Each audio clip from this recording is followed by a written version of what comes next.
name is Dan Ariely. I'm the James B. Duke Professor of Behavioral Economics and author of Predictably Irrational.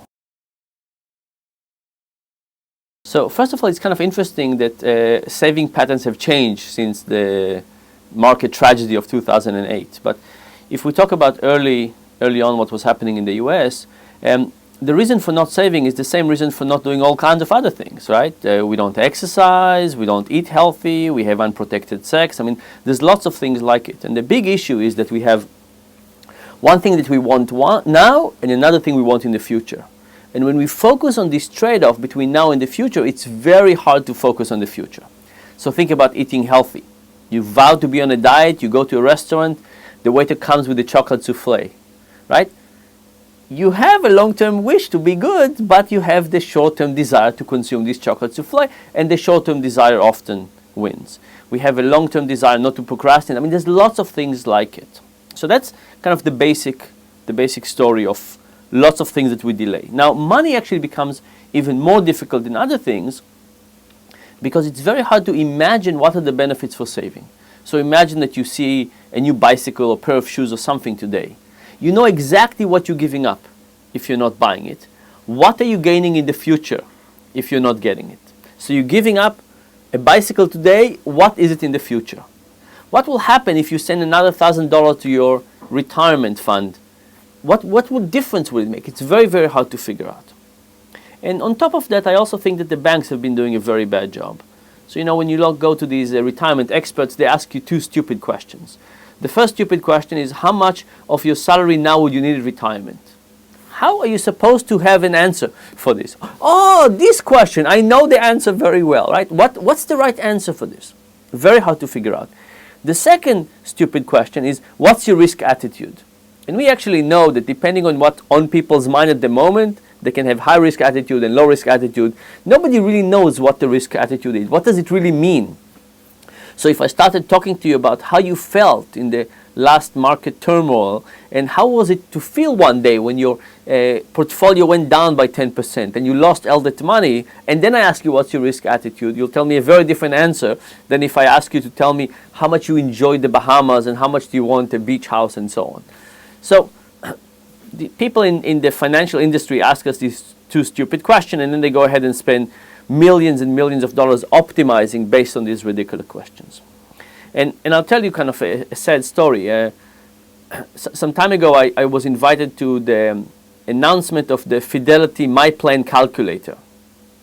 And they basically had this unveiling about this calculator and so on. And it's an unbelievably simple thing. You basically have 7 or 5 questions, I can't remember. They ask you, and then at the end, they tell you need to save $4.2 million. Now, I can't save $4.2 million. It just don't happen. And nobody in that industry is helping me figure out what will happen if it's less. What happens if it's 3.5? What happens if it's 2.1? Nobody is helping me doing any of those things. So in fact, the industry is also not helping us. In fact, I think of saving as running a marathon when nobody tells you what's the end point and how far you've been going. So lots and lots of things make it difficult.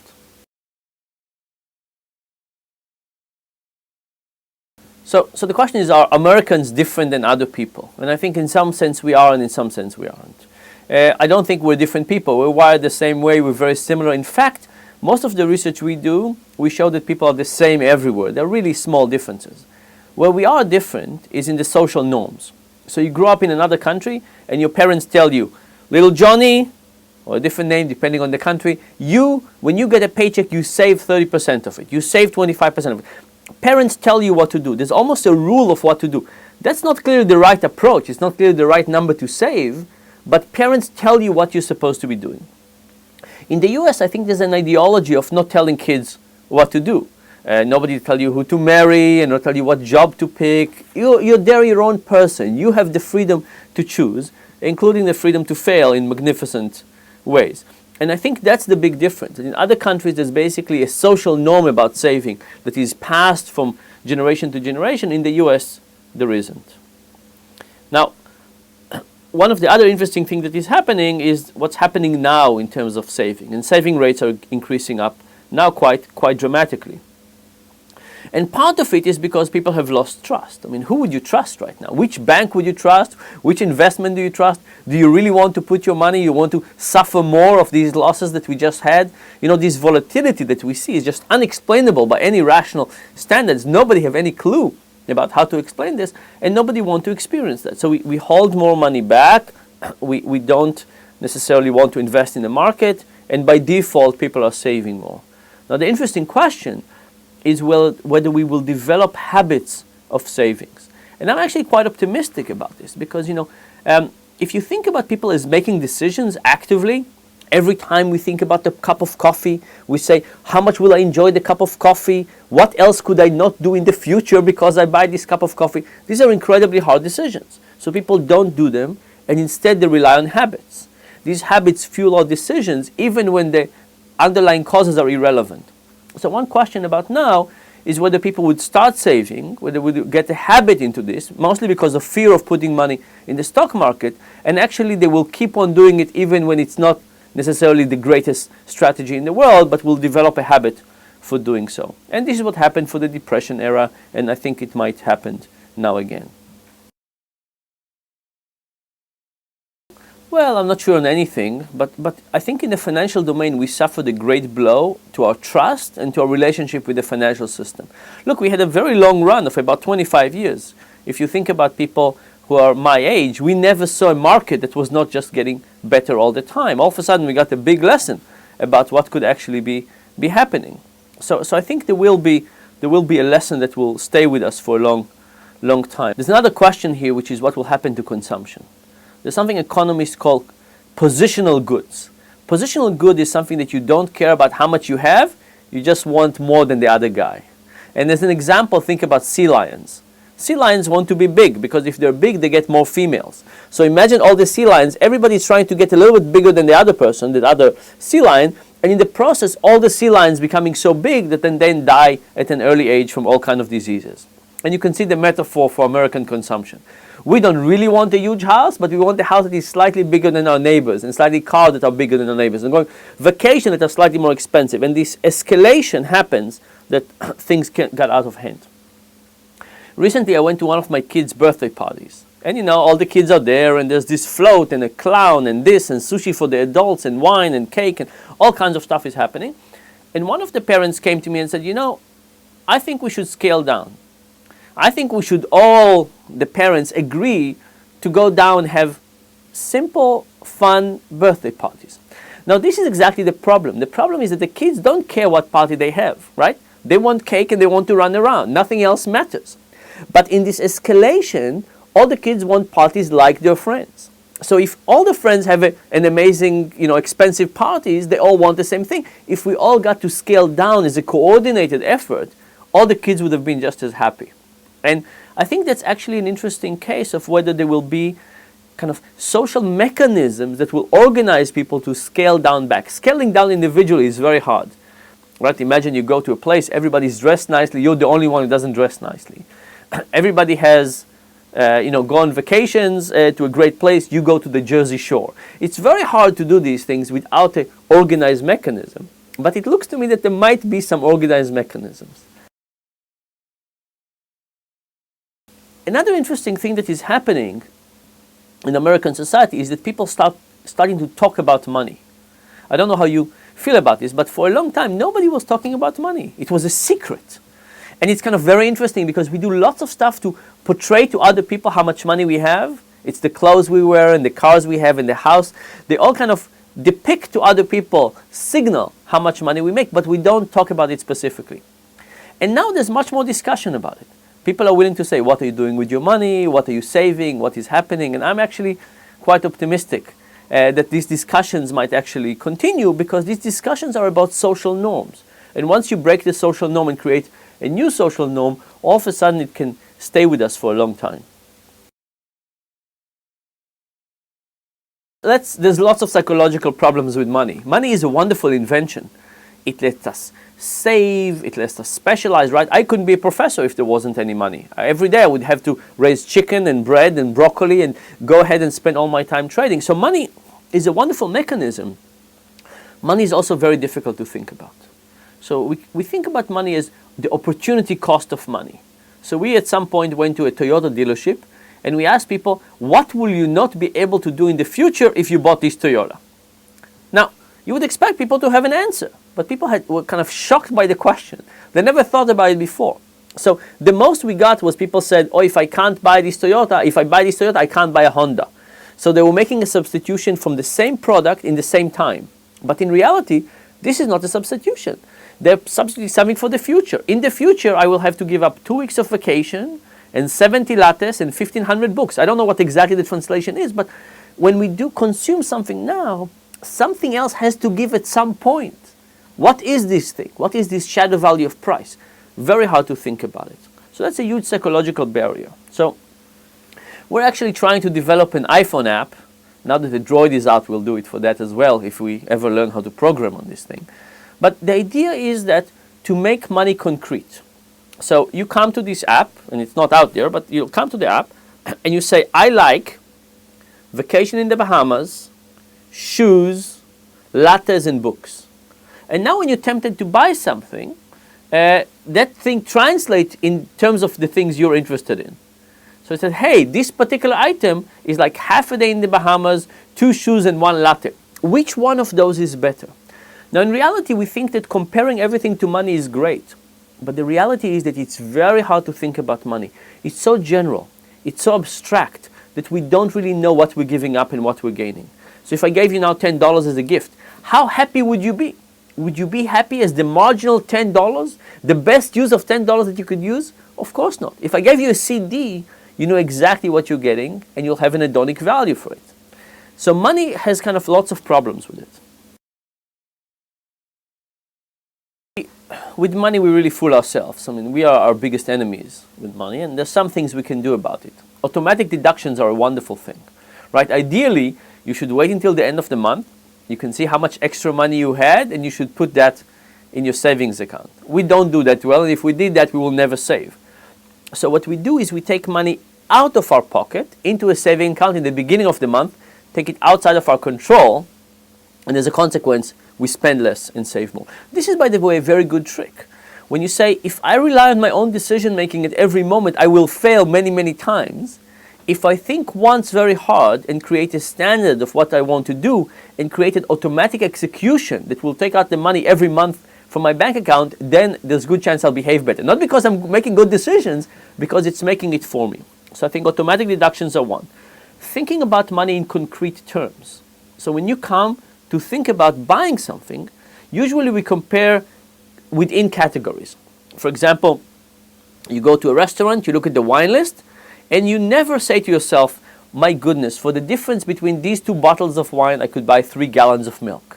Right? We just don't think like this. We compare wine to wine and milk to milk and beer to beer. But in fact, that's how we want to think. Now, it's very hard to do it in an extensive way. But when you face something, you could say, what else could I get if I didn't get this? And which one of those is giving me the greatest pleasure? Now, it's not always that we always need to save more and spend less. I think the question is, are we allocating our money correctly across into different categories? Money is a great way to get happiness, right? Lots of wonderful things you could do with money. The question is, are we really optimizing on that? So if you think about getting lattes and getting cable, which one of those is actually giving you a greater happiness? And if you had to cut on one of those, which one would you cut?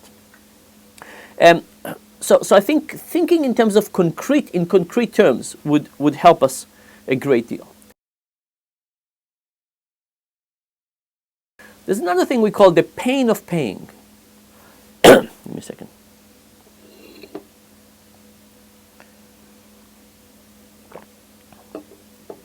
There's another idea called the pain of paying. This was proposed by George Lowenstein and Dragan Prilak. And here is the idea. Imagine that I own a restaurant. And imagine that I discover that people come and they eat 50 bites and they pay $50. And one day I offer you a great deal. I say, you know what? Today it will be half price. 50 cents per bite. And moreover, I'll only charge you for the bites you take. And you're going to sit there and you're going to eat. And I'm going to sit there with your wallet. And every bite you take, I'm going to take 50 cents from your wallet and transfer it to my cash register. Now, it's going to be a very efficient way to eat, because you're not going to spend much money. Cheaper, plus only the bites you eat, But how much fun will eating be? Not very fun, right? Why? Because it turns out that the simultaneity of eating and consuming, or enjoying and paying, actually makes things less happy. Here's another example. Imagine you go on a cruise to Alaska, and you can either pay 6 months in advance or the moment you get off the ship. It's much more reasonable economically to pay the moment you get off the ship. But how much would you enjoy the last day of the cruise? It will be kind of miserable knowing that tomorrow you have to pay all this money. So what happened is that this simultaneity is very important. And we can use it in two ways. We can think about how we reduce the pain of paying. So for example, credit cards are wonderful mechanisms to reduce the pain of paying. If you go to a restaurant and you pay in cash, you would feel much worse than if you pay in a credit card. Why? You know the price, there's no surprise. But if you pay in cash, you feel a bit more guilt. It's a bit more difficult. It's kind of more painful to part with your money. With a credit card, you say, it's another time. So you can think about this as good or bad. If you want to spend more money in restaurants, use credit cards more than cash. If you want to spend less, use cash more than credit cards. But in general, we can think about how to use the pain of paying and how much of it do we want. And I think we have like a range. Credit cards have very little pain of paying. Debit cards have a little bit more because you feel like today, at least it's coming out of your checking account. And cash has much more. But you can even do better than cash. Imagine that you had envelopes. And your envelopes were telling you how much money you have in each category for the rest of the month. You had an envelope for coffee. You had an envelope for restaurants. You had an envelope for grocery. Now when you take money out, you also see how much what you have left is shrinking. And that would actually increase the pain of paying more. Now, I don't think we should go around life and being miserable all the time and feeling the pain of paying. It's a question of what categories we want to spend more on and what categories we feel that we're spending too much on and we want to cut down. So part of the problem is the drop in the bucket problem, right? So if I don't have money for health insurance, which is $5,000, what will $5 today be? And that's the problem of procrastination. It's $5 today and today and today. The problem is we can't envision to ourselves how this money would accumulate. We have to see where it's coming from. And I think we need visualizing tools. I think actually the bank's role is to help us think about money better. And sadly, nobody is doing it because everybody wants us to spend more and more. I was actually getting a little bit optimistic when the recession hit because banks were becoming interested in getting people to be more responsible. But sadly, I don't see this happening these days. There are a couple of startups, there are a couple of ideas kind of roaming around, and I hope there will be some progress. But if you think about a person who is facing this dilemma, it's not humanly possible for him to think about the compound interest and the long-term ramification of a latte a day. We need help in that, and I hope that software will provide this help. I also think that the phone is a wonderful idea for that. If you think about it, we all have good intentions. Even your friend who is spending the 5 days on the latte, they have good intentions for the long term. Only that in the short term, it's very hard to act on these good intentions. And the phone is interesting because it can be with us when we have long-term plans and when we have short-term failing. And if you think about the phone as a time machine in this case, I think it could help you. I'll tell you one more application. This is the first app we're going to have out. We'll have it up, I hope, in 2 weeks if, Apple approves. You go on the iPhone and you pick 4 people that you admire, that you respect. And you pick them from your address book. And then when you're tempted with something, you say what you're tempted with, and then you pick one of those people and you say, what will they have told me to do? Now, what's the idea? The idea is that when we are in a situation, it's very hard for us to take the outside perspective. But if we say, what would your mother tell you to do? And then you click, I'm tempted to buy coffee, I'm picking my mother. What would my mother tell me? I think my mother will tell me no. And then it also sends it to your mother to verify. Now, you don't have to wait for your mother to verify to figure it out, but the idea is to give people the outside perspective, get them to think a little bit about as advisors to themselves. And what we find, not in this app, but in general in experiments, is that when people take the role of advisors, they become more rational. They see the long term more than the short term. They are less committed to the emotion of the moment, and they can do better. Now, will we have one solution? I don't think so. I think we'll have lots of solutions, but I think we're kind of at the start of developing some software some pre-commitment devices, some more awareness, and I'm actually optimistic that we will become better and better at this. There's another question about how people decide what loans to pay first. So we're assuming right now in this discussion people have money and it's a question of saving versus spending. What happens to people who have lots of loans? So we recently did a study that asked the question of how do people decide what loans to pay first? And sadly what we found out is that people pay the small loans before they pay the big loans. So imagine you have 6 loans, small to huge. People want to close loans. And because of that they try to pay off the small loans, but that's not the right strategy. The right strategy is, of course, to pay the loan with the highest interest rate. People make this mistake and it costs them lots and lots of money. It's a very expensive mistake because interest rates accumulate and become very, very expensive very quickly. We also found in our experiments that too many people these days, when they have cash, they keep too much cash in reserve. And it actually looks like a two-stage process. People decide how much cash to keep, kind of for a rainy day, and then the rest they allocate between loans. And over time they learn a little bit about how to allocate the loan so that they pay first the high interest rate. They don't learn perfectly, but a little bit. But they still keep too much in cash. And interestingly, these two mistakes are connected. The people who keep more cash also turn to be more mistaken in how they allocate loans. And this is, I think, a couple of really big mistakes. First of all, people should figure out very quickly how to pay loans fast, and they should do it well because it's so expensive to have loans. The second thing is, I think that this time in history when we were so uncertain about everything and everybody gives us advice about keep 6 months salary in cash, this is good advice to some people, but it's not good advice for people who have loans. Because if you have loans, the first thing you want to do is to say, look, I have a credit card. If I really need to borrow, I have this emergency money that I can get, but for now there's no reason for me to keep cash at 0% interest rate and at the same time pay all of this money out. So I think people need to figure out quickly how to pay loans and how much cash they should really keep. So I was a grad student forever basically. I was in grad school for almost 7 years. I got 2 PhDs in the process, but I was a grad student for a long time and I got used to the lifestyle of a grad student. And when I finished and I moved to Boston, we moved to Boston, the biggest mistake I did was that I was so used to living on a PhD student salary that I couldn't stomach the idea of getting an apartment in the size that would actually be good for us. So the problem is we moved from North Carolina to Cambridge. For the first 2 months, we couldn't believe these were the prices of houses, right? We were used to paying North Carolina prices. They were taking us to all these things. For sure, they're hiding something. These are kind of for tourists, right? Tourist traps.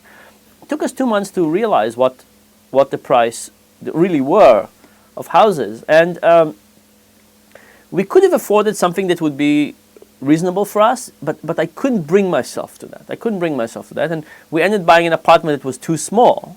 It was great for us when we were a couple, but very quickly we had a kid, and then we had to move. And this was, of course, the transaction cost of moving apartments was very high. So if I only could stomach early on to buy a bigger place, we wouldn't have had to do this double move. The other thing that has happened recently is look, I have to say that this financial recession has been very good for my field, right? For a long time we would say, oh, people are irrational, they make mistakes. And people would say, oh, yes, these are undergrads who make mistakes, professional people who get paid a lot of money in a competitive environment of the marketplace will never make this mistake. So all of a sudden we were vindicated and we have a heyday. My book is doing well, right? People invite me to give talks. Life is quite good on this side. It's no consolation for anything, but at least somebody is benefiting from this.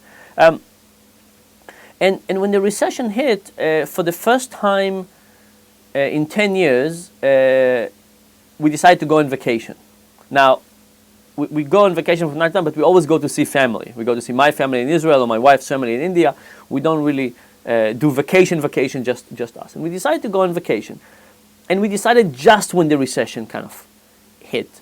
And the reality is that vacations became cheaper. We could have gone to a great vacation and do it, but we also felt very guilty spending the money.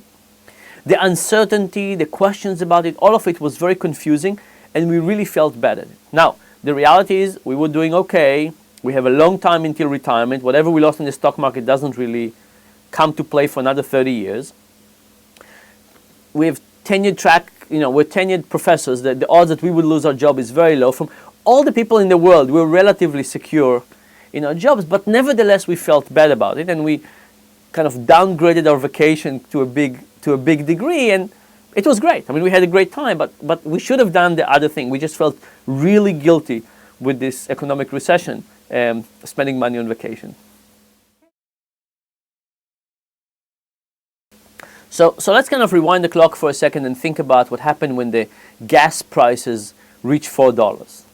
It was incredible, right? It was amazing how concerned people were. In fact, I was on a radio show with somebody who bought an Escalade, a Cadillac Escalade, one of these huge cars, 8 months earlier. He bought this car when the price of gasoline was $3.20, and he was back at the dealership when the price hit $4 to trade it in. And he bought it for $74,000, and they were offering him $35,000, something like that. Now, this is a huge loss that he was going to do. Now, on that day, everybody was afraid of big cars, and everybody wanted to turn them back, and nobody wanted to buy them. It was the worst time from a supply and demand perspective to sell a gas guzzler. And I was on the phone with him. I said, wait, don't do it. It's the wrong thing. How many years will you have to drive from a financial perspective? How many years will you have to drive with this to justify it? Now, it's true that price of gasoline increased by 80 cents since you bought the car, but they were very expensive when you bought it and you decided to buy it. Now, just to be clear, I don't want people to drive gas guzzlers and so on, but this guy was going to lose a tremendous amount of money, not to mention that he was going to buy a new car for this. And the question was, why were people so concerned? And I went back home and I looked at kind of my personal finances, and I discovered that the way that gasoline prices affected my personal life in terms of how much I was spending a year on it was really quite marginal compared to how much my healthcare cost has increased. But nobody seems to care. Nobody seems to be shouting over this. And even even energy prices at home, gas and electricity have gone up dramatically. But it was the pump that got people so uproar. Now, why? I think there are two reasons. One is that we all have this ideology of gas should cost $1 per gallon from whenever in the past. And the second thing is we see it all the time. I mean, do you even know how much a kilowatt hour is costing you? It's hard to tell because we don't see it. But you stand next to the pump, you fill it up, there's nothing else to do, and you're watching this number going up. So two things happen. You know how much it costs, and you buy multiple units every time. Imagine the same thing would happen to bread. Last year when there was the oil crisis, bread increased dramatically. My bakery basically had to put a sign that said, I'm sorry, but the price of wheat have increased more than 200% recently. But when we buy bread, we don't really remember how much it cost last time, and we don't buy 12 loaves or 15 loaves at a time. So, so what is the lesson from this about energy consumption? I think it's about saliency. That energy consumption, when something is salient, is going to be very painful to us, guilt-invoking, and we're going to try and do things to overcome it. Energy consumption that is hidden and we don't see is not going to matter so much. So now the question is, what do we do with electricity at home?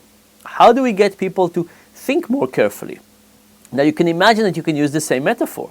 You can imagine you can get people a gauge in their home that show them at every moment how much energy they're using. You can imagine that when they use another instrument at home, it shows them how much they could have used and how much they're using right now and how much the difference is costing them, or even worse, would cost them at retirement with compound interest. So linking these financial elements to energy consumption, I think, has a huge role. If you think about a display instrument that could teach us about what we're using, how much it costs us, how much it is saving, and therefore change our decisions. So, do you know how much money you would save if you change your light bulb to compact fluorescent light bulbs? How much would you save if you decrease your temperature in your house in the winter by 1 degree or increase it by 1 degree? We just don't know these numbers, but I think displays could make it A, memorable, salience in terms of attention, and also help us translate it in terms of concrete ways on what you could get. Look, if you keep on doing this way, you could get 2 days in the Bahamas next time you go on vacation.